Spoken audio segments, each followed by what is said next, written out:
Okay, today we're going to be deriving Hubble's law, theoretically. Hubble, of course, did arrive at his law empirically. We'll see that in just a little while. So let's get started here. We're going to have a picture of the universe here. And we're going to assume a homogeneous density of the galaxies within the universe. So each of these dots represents a galaxy, the universe of galaxies.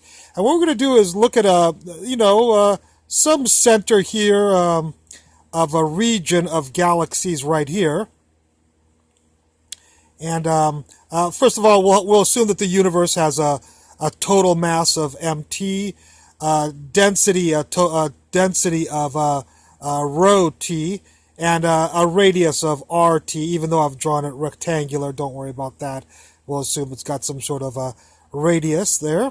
But we're going to look at a specific region within the universe of galaxies, a region of some galaxies here, and we'll give it the region will give a radius of r in. Density inside the region will be rho in, which of course will be, since it's uniform density, we assume, will be the same as rho t. We'll see that in just a second. And the total mass within the region, spherical region of galaxies here, is mass n right here. And what we're gonna wonder is how fast this galaxy on the outside edge of this region, this spherical region within the universe of galaxies, how fast this what's the velocity of this galaxy on the edge of it is moving as a function of r. And that's, of course, Hubble's law. So let's get started. The total the density of the universe is the mass, the total mass of the universe divided by the volume. And so we have, that's the mt divided by 4/3 pi rt cubed, the total, the radius of the universe cubed. Then we have the density within our region, r rho in, is the mass inside the region divided by the volume again. But this time it'll be 4/3 pi r in cubed, because our region is going to have a radius of r in. Okay? And then, of course, we said that we're going to assume a uniform density in our universe. And so rho t, the density total, will equal the density inside our region. And so that means that this, right here, will equal this right here. We'll set those two equal to each other, do a little bit of algebra, cancel some stuff out, and then solve for mass in. So we get right here, mass in is equal to mass total, r in cubed divided by r total cubed of the total radius of the universe, and the cubed, and then the radius within the region cubed. Let's figure out the potential energy of this galaxy has on the edge here. What's the potential energy of that galaxy with this region of space right here?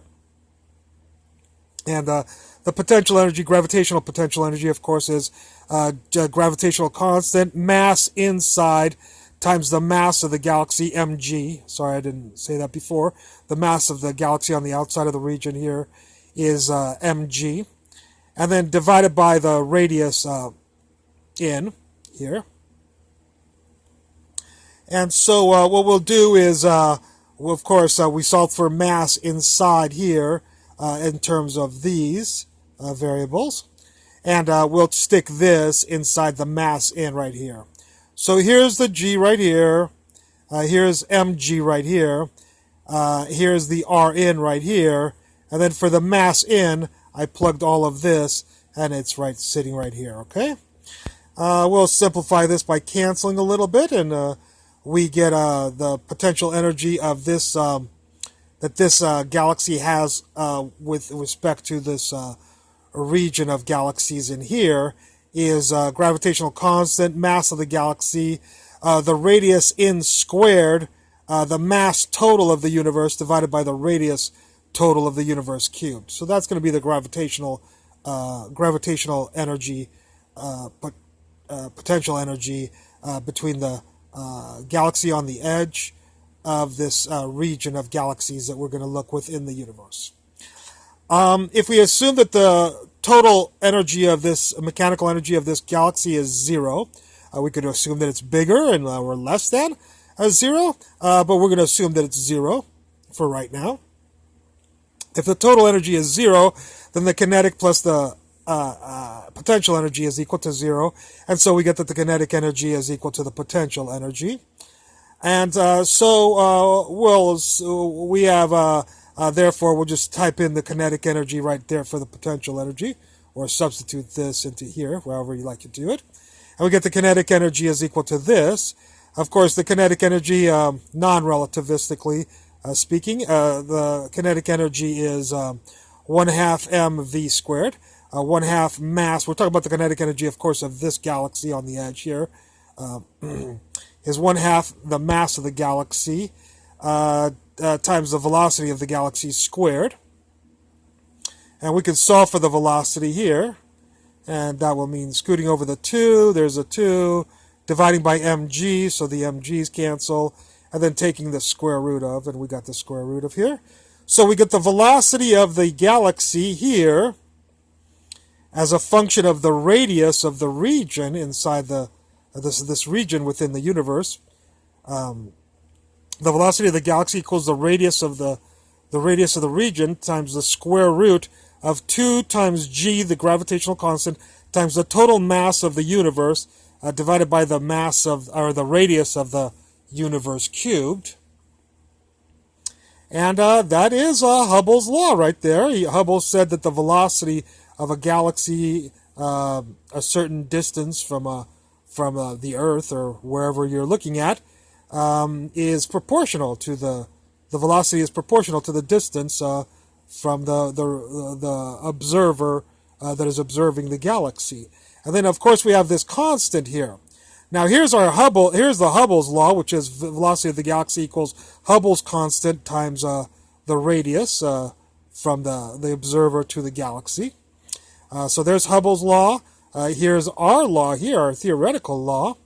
And, of course, we see the Vg matches and the Rn matches. So the Hubble constant must be equal to this stuff right here. And that's what I wrote here. The Hubble constant should equal the square root of 2 gm total mass of the universe divided by the total radius of the universe cubed. So that's an interesting relationship between the Hubble constant and these constants here. Let's see what we can do with that idea. Here it is again, nicely written in big letters. The Hubble constant is equal to the square root, according to us, of 2 times the gravitational constant, 6.67 times 10 to the minus 11, times the total mass of the universe divided by the total radius of the universe cubed.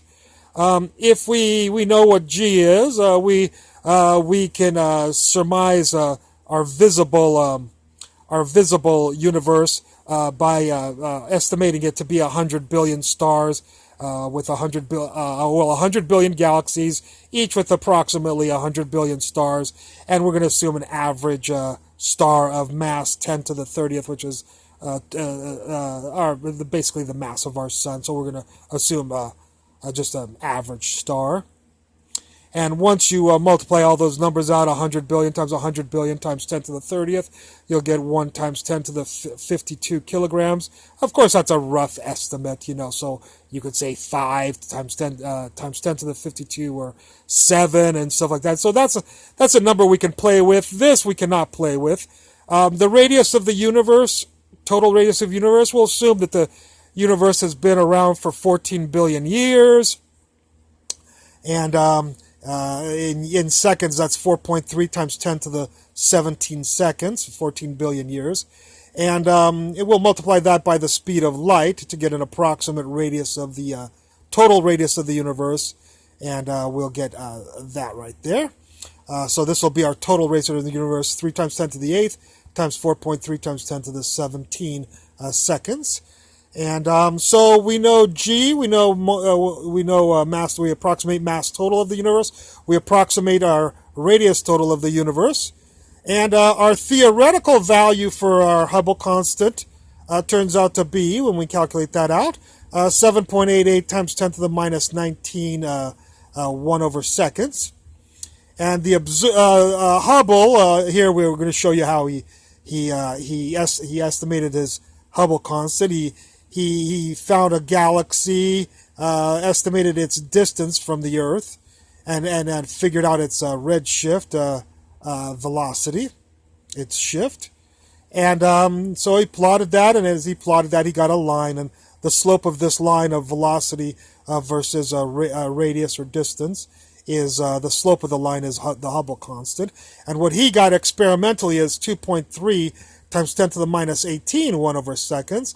So we see they're pretty close to it. In fact, our observed 1/3 of our observed is equal to our theory. And of course, like I said, if we would have changed that to a 9, we would have gotten this almost exactly perfect if we assume that. So there's these numbers of total mass and the radius of the total mass of the universe and the radius of the universe is our course are not exact. And so we come up with that our Hubble theoretical Hubble constant is about 1/3 if we take this, or almost exactly equal. The point is our theoretical is within an order of magnitude of our observed, and so we think there might be a little bit of credence to this analysis.